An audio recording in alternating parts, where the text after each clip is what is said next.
Trapped with Daniel, Chapter 4. Chapter 4. Don't be so serious with this childish girl. Sophie Beau fluttered her eyelids innocently. Seeing Jane Shao's eyes, Daniel S.I. walked up to her and raised his liquor glass. Bummer? Come, let me keep you company. Baby girl. She would get drunk with only 3 glasses. This was now a straight provocation. Jane Shao really wanted to slap him to death that moment. Did he really think that she dared not to, or what? Okay. Jane Shao grabbed the bottle furiously and poured some more liquor into their glasses. The atmosphere now became more tensed, and Jerry Shao came up at once and stopped his younger sister. Jane, why are you angry again? Don't get in a rage for nothing. Jane said that in a fit of pique. It's all right, brother, I have drunk liquor before, haven't I? She wanted to challenge Daniel today and see if he dared to look down upon her ever again. Failed in his persuading Jane not to fight with Daniel. Finally, Jerry grabbed the glass from his sister's hand and said, "Give it to me, I'll drink it in your place." His sister sometimes was clever, but sometimes she acted like an utter fool. How long had Daniel S.I. been in business for? He must have drunk plenty of liquor, even more than the amount of salt that Jane had eaten. It was obvious who would be the winner, wasn't it? Facing the bickering of a brother and sister, Daniel looked at his glass of liquor with a faint smile and kept his silence. Eventually, later, Jerry was unable to further dissuade his headstrong sister. Jane clinked glasses with Daniel and began to gulp down more and more liquor.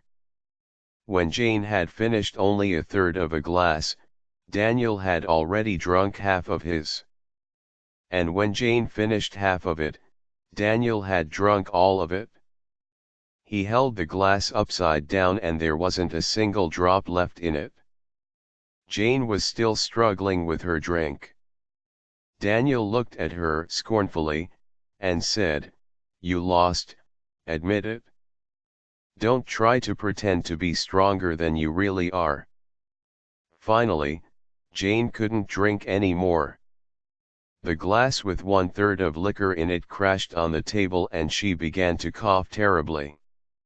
Jerry looked at his sister with pity, and patted her on her back. "Daniel, don't be so serious with this childish girl." Daniel nodded slightly with peaceful face as he was about to go back to his seat. But suddenly, Jane shouted, "Daniel S.I., how can you humiliate a woman like this?" While turning around, Daniel stared with doubt at this little girl, whose face had now become red. "How can you compete at drinking liquor with a schoolgirl who just graduated, while you are a CEO?" Everybody in the box looked at Jane and were speechless, and why didn't she say so before the game, but acted so shamelessly like this after she had just lost it? In fact, Jane's mind had gone blank already, and she could not stand straight now. She forgot what she had wanted to say. "Well, I am kind of sorry indeed.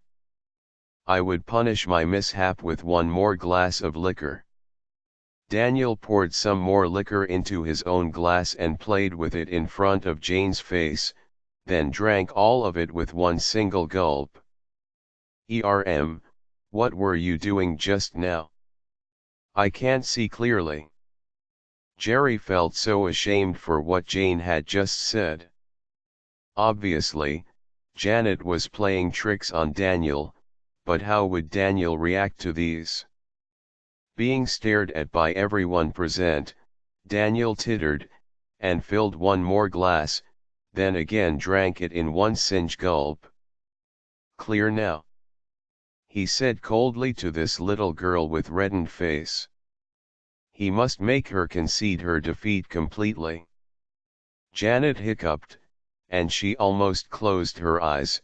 What she really meant with this made Daniel even more mad.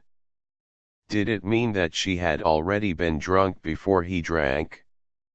His efforts of drinking 2 more glasses had been in vain, right? Had she totally lost her consciousness? Sven-Si laughed aloud, and spoke at the right time. Daniel was fooled by Jane's act. Jane is actually a weak drinker, not able to drink not even 1 full glass. It wasn't easy for her to hold on up until this moment tonight. Gripping his glass more tightly, Daniel looked at Jane, whose eyelids were now half closed. He didn't know why he was so serious with just a little girl. What was he so serious about with her? Jane nearly fell asleep, and Sally stared at her and whispered in Jerry's ear. Jerry looked back at her discontentedly, and spoke in a low voice, "What are you all talking about? Forget it. Jane is my sister." "I know. Imagine if my brother becomes your brother-in-law, and Jane becomes my sister-in-law. That sounds so great." They were still whispering in each other's ear, and Sven-Si laughed at them. "You guys have already arranged the marriage in your childhood. When are you going to finish your wedding ceremony?" Jerry's mind was wholly taken up now with Sally's words, and spat out a single one, "Wait." Then he continued whispering with Sally, "No, don't you forget that your brother has already got a girlfriend. That woman hasn't got my consent, not to mention my parents'. Do you think my brother alone can resist against all of us?" Jerry still did not agree to let Daniel drive his drunken sister back home. Sally was so anxious that she pulled Jerry up straightly and said, "Jerry and I have something urgent to do, we should go, you guys enjoy yourselves. And brother, don't forget to drive Jane back home." "I didn't." Jerry was about to object, but Sally covered his mouth straightly and dragged him out of the box. She got in the way to prevent Jerry from going inside the box.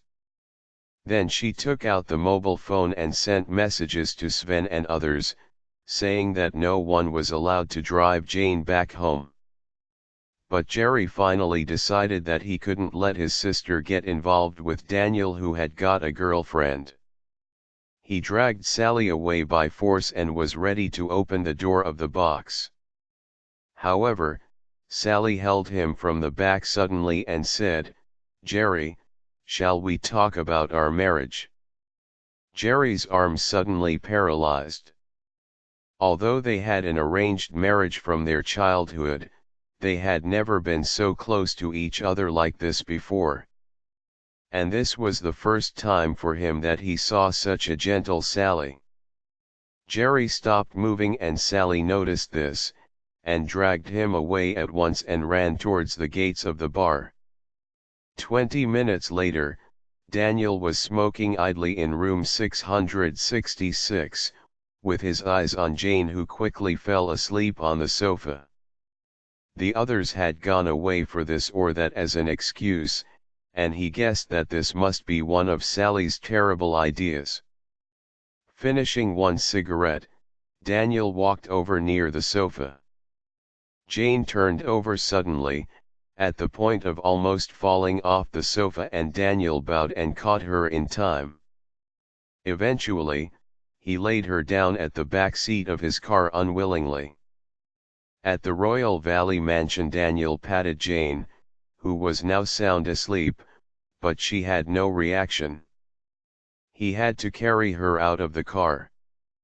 At first, he intended to lay her at the gates of the mansion and to go away. But, considering that this woman might lodge a formal complaint at him and bring him even more trouble, he pressed her fingers against the door lock. He tried each one of her 10 fingers, but not a single one matched up with the lock. He wouldn't have doubted whether Jane belonged to this family or not, if he hadn't already seen how her father, Samuel, spoiled her. Feeling even more annoyed, Daniel carried her back to the car and called Jerry. To view hidden contents, please check them out on our app.